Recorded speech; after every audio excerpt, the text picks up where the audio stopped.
Եվս մեկ անգամ բարի լույս ելի հեռուստադիտողներ, շարունակում ենք Առավոտ լուսոն եւ ժամանակն է ներկայացնելու մեր օրվա առաջին թեման եւ շարունակելու ենք խոսել արվեստի ու մշակույթի մասին, որովհետեւ Երևանի թատրոնի եւ կինոյի պետական ինստիտուտի երիտասարդական էքսպերիմենտալ թատրոնը ունի նոր ներկայացում, այն կոչվում է Ներոն եւ ներկայացման առաջնախաղը տեղի է ունենալու ապրիլի 10-ին, մեր տաղավարում են ներկայացման հեղինակները, կարող ենք նրանց այդպես անվանել։ Կարող ենք նրանց այնպես անվանել։ Մեր տաղավարում են ռեժիսոր Նարեկ Սուքեսյանը եւ դերասան Գործ Սարգսյանը, բարի լույս։ Բարի լույս, բարի լույս։ Դուք էքսպերիմենտալ թատրոնից եք եկել, կարող ենք այդպես ասել։ Լավ է, որ այս հարթակը ձևավորվել է Թատերական ինստիտուտում եւ կա հնարավորություն դասերից դուրս եւս ստեղծագործելու։ Անպայման լավ է, այն առումով, որտեղ մինչև էս համազգայինն է տեղ եղել, մենք դժվարություն ենք ունեցել իրենց այդ զուգահեռ փորձեր անել, ու այս դեպքում, որ ամբողջությամբ մերն է, այս հարթակը մեզ լրիվ հնարավորություն տալիս է բոլոր առումներով եւ փորձերի քանակի եւ բանի կարողանալ ստեղծագործել, ավելի ազատ լինել, իմանալ, որ սա ուսանողական ու շատ ավելի էքսպերիմենտալ լինել, տենց ինչ-որ գիժ-գիժ բաներ անել ու փորձել ստանալ այն, ինչ որ մենք ուզում ենք։ Հանգիստ սխալվել ինչ-որտեղ նաեւ Այդ հնարավորությունը ու այդ զգացողությունը կա։ Արդեն կա այդ, որ դու կարող ես հանգիստ ուղղակի սխալվել։ Ասենք ինչ-որ բան անես ու չստացվի, էլի։ Ինքը էքսպերիմենտալ է։ Ստեղծագործության ընտրության հարցում համենայն դեպս չեք սխալվել։ Ոչ։ Չէ, Իսկ ինչու եք հենց հարցում է։ Իսկ ինչու հենց այս ստեղծագործությունը ընտրեցիք։ Տեսեք, այս գործը իմ անցյալ տարվա կուրսային աշխատանքն է եղել, կուրսի աշխատանքը վեպի պիեսացումն էր, սա փոքր ներկայացում դարձավ, շատ ավելի փոքր մասայով, Ներոնին ընտրեցինք, ինքը 20-30 րոպեից ներկայացում էր, ավազիկ ներկայացումը։ Գործի ընտրության մասով մենք կանգ առանք հենց այս գործի վրա, քանի որ ինքը տենց հյութեր էր ուներ բոլոր այն հարցերը, որոնք այդ շրջանում ինձ հուզում էին, իշխանություն, արվեստ, ստեղծագործող, այդ սերունդների կարևոր բախումը, կին-տղամարդ հարաբերություն, այսինքն ինքը պատմագրական մի կերպար էր, որը վեպի մեջ իր բոլոր դրսևորումներում ինձ այդ ժամանակ հետաքրքրող գծերը ուներ։ Մենք պատրաստեցինք այդ ներկայացում, հանձնեցինք որպես կուրսային աշխատանք, ապա որոշեցինք միասին ընդլայնել ներկայացումը, ունենալ արդեն մասսայական տեսարաններ, հավաքեցինք տարբեր կուրսերից տարբեր մարդկանց, մենք գրեթե բոլոր կուրսերից ակտյորսկի ունենք մարդիկ ու ստացանք ժամ 30 րոպեանոց մեծ տարբերակ, արդեն մասսայական ու այն արդեն ինչ որ ես ու Գոռը միասին տեսել ենք սկզբից ու չենք կարողանում ոնց որ ռեալիզացնել։ Փոխադրումը ամեն դեպքում դուք եք արել։ Այո։ Ահա, մենք խոսում ենք Դեժո Կոտոլանիի Ներոն արյունարբու բանաստեղծ Կոստոլանիի շնորհակալություն Ներոն արյունարբու բանաստեղծ վեպի մասին սիրելի հեռուստադիտողներ եւ այս վեպի հիման վրա է պիեսը գրվել։ Այո։ Ինչի մասին է ներկայացումը։ Բարդ հարց է, չէ՞ որ հնչում է միշտ ռեժիսորների համար ու դժվար է պատասխանել, բայց լավ, գոնե ասեք ինչու պիտի դիտեն մեր հեռուստադիտողները այս ներկայացումը։ Թե ինչի մասին է, խնդրեմ գալ եւ նայել մեր հանդիսատեսին ու ինչի պիտի գան,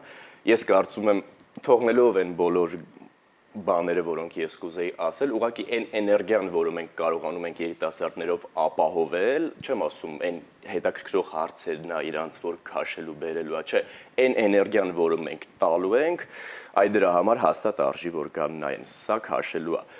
Մենք պիտի ֆիքսենք, որ մենք մի քանի փոփոխություններ փորձել ենք կայսերը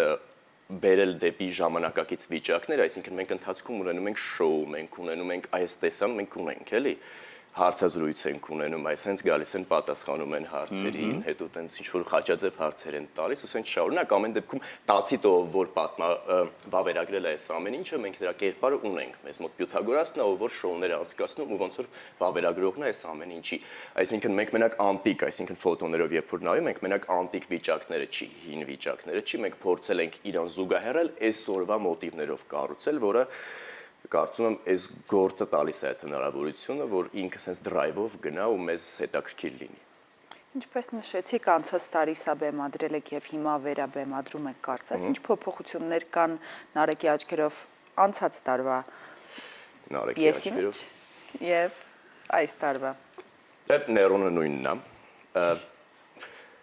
Մասովկա բերեցինք մենք, փորձեցինք 9 հոգի մուսաների կերպարներ բերել, այսինքն եթե նեյրոններ ու այն ժամանակ խաղում էր այդ ամեն ինչը, հիմա մենք իրան խանգարող հանգամանք բերեցինք, դրեցինք մուսաները, որ իրանից անկախ իրեն խանգարող, կեսից իրեն կառավարող մարդկանց ունենանք եւ հավաքեցինք մասսա, որոնք հիմնական մեծ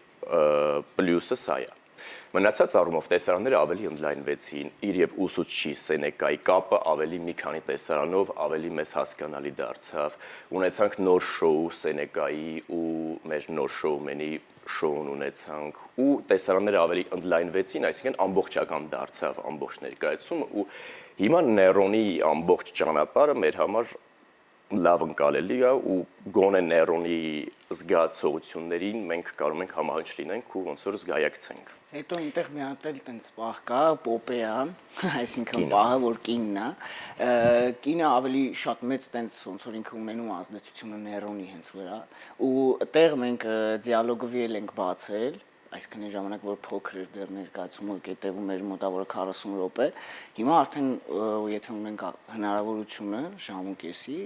մենք արդեն այդտեղ ցույց ենք տալիս իր ու կնոջ հարաբերությունները, ինչպես է խանգարում կամ ինչպես է օգնում։ Իսկ ով է Նեյրոնը ձեզ համար եւ ինչ խնդիր է լուծում այս ներկայացումը։ Նեյրոնը մարդ է, ով ծնվել է կայսր, արդեն ինքը ունի այդ իշխանությունը, հնարավորությունը ամեն ինչի ու որ պոետ է, այսինքն ինքը հոգով պոետ է, ինքը գնում է դեպի ժամանակի մեջ մնալու այդ գաղափարի կողմնակիցն է, ինքը ուզում է մնա ժամանակի մեջ որպես պոետ ու իրան շատ սկզբում Սենեկան իրան դասավանդելով ասում է որ դու պետք է դառնաս պոետ, հետո երբ որ դառնում է ինքը կայսր, այդտեղ ասում է դու պետք է չգրես ու այդտեղ արդեն սկսում է իրանց կոնֆլիկտը ու տենց ոնց որ ինքի համար շատ լավ, շատ բարի, ամեն դեպքում բարիությունը իր մեջ կա, հաստատ, թեկուզ որ անգամ այրել է հռոմը ամբողջ, բայց այդ բարիությունը ինքում էլի, բայց գերդին է բարի է։ Եթե ինձ եք հարցնում, ինքը շատ բարի, խեղճ, միայնակ տղա է։ Որոնք նաև դառնում են ձեր թվարկածները պատճառները իր գործողությունների։ Այո, այո։ Ձեզ համար որպես դերասանի սա բարդ կերպար էր եւ Իհարկե առաջի գլխավոր կերպար, առաջի գլխավոր կերպար ու մեծ ներկայացման մեջ, ժամուկեսանոց ներկայացման մեջ, որտեղ որ դու մտնում ես բեմ ու էլ դուրս չես գալիս բեմից ու ոնց որ տենց շատ մեծ կոպիտ ասած սկիլ հավաքեցի ես այդտեղ եմ։ Հմտություններ։ Այո։ Ձեր վարպետները արդեն դիտել են ներկայացումը եւ ինչ արձագանք կա։ Մեր վարպետները փորձերը նայել են, ներկայացումներին դեռ չեն հասցրել գալ, բայց դե շտկումներ իհարկե ասել են ինչերա պետք անել, մեր վարպետները նաև ուղղորդել են ընթացքում ինչա պետք անել, մեզ փորձել են զորավիք լինել, օգնել։ Երրորդ եւ չորրորդ կուրսում եք սովորում։ Այո։ Ում արվեստանոցում։ Ես Դավիթ Հարությունյանին։ Ես Գրիգոր Խաչատրյանին։ Հետաքրքիր է։ Միանգամից մտածողությանն ենք, չէ՞, մտածողություններն ենք սկսում հիշել վարպետների եւ հասկանալ արդյոք դա լինելու է բեմում թե ոչ։ Երբ Մինչև ուզում դա եք էլ պատկերացնել սովորել եմ։ ինչպեսին կլինի ներկայացումը, դա արդեն անցնում են գուշակությունների դաշտ, պետք է նայել ինձ թվում է։ Բայց կարող ենք հարցնել արդյոք մտածողության ազդեցությունը կա ձեր վարպետների այս ներկայացման վրա։ Մենք ձեզ հրավիրում ենք։ Չեն պատասխանում են արդեն Հրավիրեք մեզ էստեղ։ Շատ լավ։ Դե հաջողություն ենք ձեզ մաղթում, շատ ուրախ ենք, որ կա էքսպերիմենտալ թատրոնը եւ սա խաղացանկային ներկայացում է լինելու, չէ՞, այսինքն բարբերաբար հնարավորություն է ունենալու հանդիսատեսը տեսնելու ձեզ բեմում։ Մենք էլ անպայման կգնանք եւ կդիտենք, չէ՞։ Այո, սիրելի հեռուստադիտողներ, պրեմիերան կկայանա ապրիլի 10-ին էքսպերիմենտալ թատրոնում։ Սա Նեյրոն ներկայացումն էր, որի մասին մենք խոսում էինք, իսկ ձեզ բարի դիտում մեզ է երևի, եթե գնանք։ Ապրիլի 10-ին է տեղի ունենալու պրեմիերան։ Շնորհակալություն ձեզ, օրվա լավ շարունակություն ենք մաղթում։ Շնորհակալ ենք, մենք էլ ձեզ շնորհակալ։ Իսկ մենք եթերը շարունակում ենք երաժշտությամբ։